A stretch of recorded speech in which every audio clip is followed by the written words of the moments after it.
5 levels of product. Marketing के गुर तो हम अब तक समझ ही चुके हैं, लेकिन इसके लिए अपने प्रोडक्ट को समझना कितना जरूरी है, आइए ये भी जान लेते हैं। और आज के इस भाग की खास बात यह है कि आज हम समझेंगे कि प्रोडक्ट और उनकी जानकारियों के विषय में वो बातें जिससे मार्केटिंग का सीधा संबंध है। प्रोडक्ट के 5 लेवल्स से मिलकर बनती है कस्टमर वैल्यू हायरार्की, जिसे समझने के लिए लेखक ने हर एक के विषय में बताया है। पहला कहलाता है कोर बेनिफिट। ये वो फायदा है जो सीधे ग्राहक की जरूरत का जवाब होता है। जैसे अगर आप एक ग्राहक हैं और आपको एक रात रुकने की जगह चाहिए, तो सबसे पहला कोर बेनिफिट होना चाहिए एक होटल में रूम का खाली होना। इसके बाद आता है दूसरा लेवल, जिसे कहते हैं बेसिक प्रोडक्ट, यानी होटल में अब एक कमरे के साथ कुछ ऐसी सुविधाएं हैं जिनका होना बेहद जरूरी है, जैसे कि एक बेड, वॉशरूम, कुर्सी, अलमारी आदि।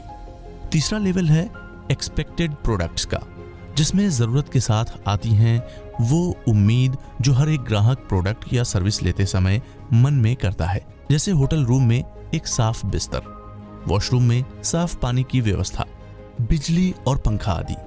अगला लेवल है ऑगमेंटेड प्रोडक्ट, जिसमें एक मार्केटर कोशिश करता है उम्मीद से बड़े प्रोडक्ट और सर्विस देने की। लेखक के अनुसार डेवलप्ड देशों में ब्रांडिंग का काम इसी लेवल पर होता है। और अंत में आता है पोटेंशियल प्रोडक्ट, जो इन सब से खुद को एक बिल्कुल अलग प्रोडक्ट बना पाए, यानी कुछ ऐसा जो सिर्फ आज ही नहीं बल्कि आने वाले समय की जरूरत और दौर को समझ सके। इस प्रोडक्ट के लेवल में बस एक नुकसान है, और वो ये कि जब कंपनीज एक दूसरे के साथ प्रतिस्पर्धा की दौड़ में दौड़ने लगती हैं, तब वो ऑगमेंटेड लेवल से एक्सपेक्टेशन में आ जाती हैं, और यहाँ से एक और सीढ़ी चढ़ने की जरूरत मार्केट में आ जाती है। इसके अलावा मार्केटर्स के अनुसार प्रोडक्ट 2 तरह के होते हैं। मार्केटर्स इनकी ड्यूरेबिलिटी और टेंजिबिलिटी के आधार पर विभाजित करते हैं। तो हम बात करेंगे अभी उन 3 प्रकार के प्रोडक्ट्स पर। पहला, नॉन ड्यूरेबल गुड्स, जिनको टेंजिबल गुड्स माना जा सकता है, जो एक या कुछ और बार में इस्तेमाल होकर खत्म हो जाते हैं, जैसे कि शैम्पू, खाने की कुछ वस्तुएं आदि।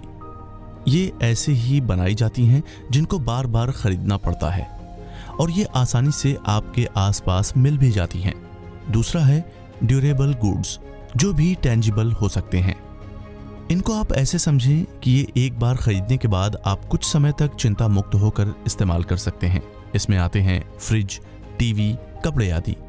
इसके बाद आती है सर्विसेज, जिनको आपको इनटेंजिबल मान सकते हैं, क्योंकि ये सर्विस देने वाले के काम और क्वालिटी पर निर्भर करता है।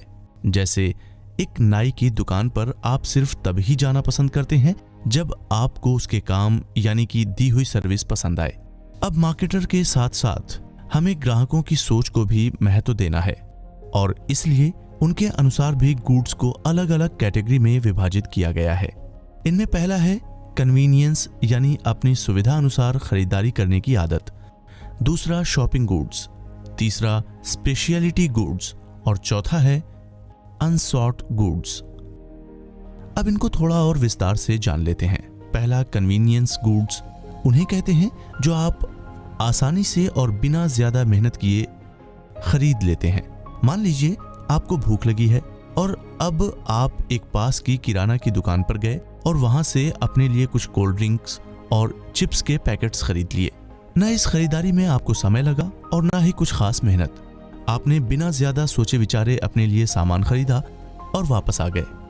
अब इसके बाद आता है शॉपिंग गुड्स, जिनमें आप खरीदते वक्त थोड़ा सोचते विचारते हैं, समय लगाते हैं और यहाँ वहाँ कंपेयर करने के बाद ही उस वस्तु को खरीदते हैं।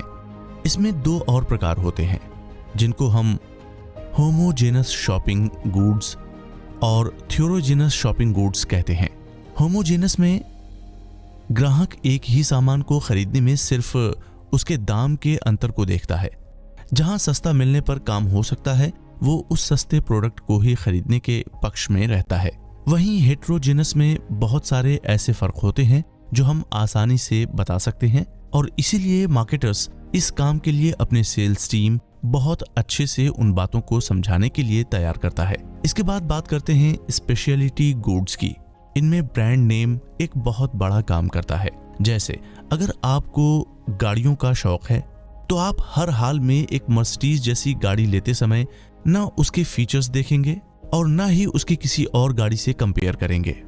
इसके लिए मार्केटर्स को अपने प्रोडक्ट को हर जगह पहुंचाने की भी जरूरत नहीं है, क्योंकि प्यासा खुद कुएं के पास आ ही जाता है। हाँ, इतना है कि इन प्रोडक्ट्स तक ग्राहकों के लिए पहुंचना असाध्य नहीं होना चाहिए। आखिरी में आता है अनसॉट प्रोडक्ट्स, जिसको बनाया जाता है, जिसकी जरूरत भी होती है, पर हर कोई हमेशा इनको ढूंढता नहीं पाया जाता, तभी इन्हें अनसॉट कहा गया है। ये प्रोडक्ट्स बाजार में बिकते तो हैं पर उतना दिखते नहीं। इनकी श्रेणी में आते हैं स्मोक डिटेक्टर्स, जो ऑफिसेज में, होटल्स में लगाए जरूर जाते हैं, पर इन्हें कोई भी ग्राहक घर में खरीद कर रखने के बारे में नहीं सोचता है। इन जैसे प्रोडक्ट्स की मार्केटिंग करना थोड़ा मुश्किल हो सकता है, लेकिन फिर भी इनके लिए भी बचती है पर्सनल मार्केटिंग और लोकल एडवर्टाइजिंग। वैसे अगर आप मार्केटर हैं तो किस श्रेणी में आते हैं, और यदि ग्राहक हैं तो किस श्रेणी में, ये हमें कमेंट करके जरूर बताएं। बाकी इस चर्चा के अगले भाग को सुनने के लिए बने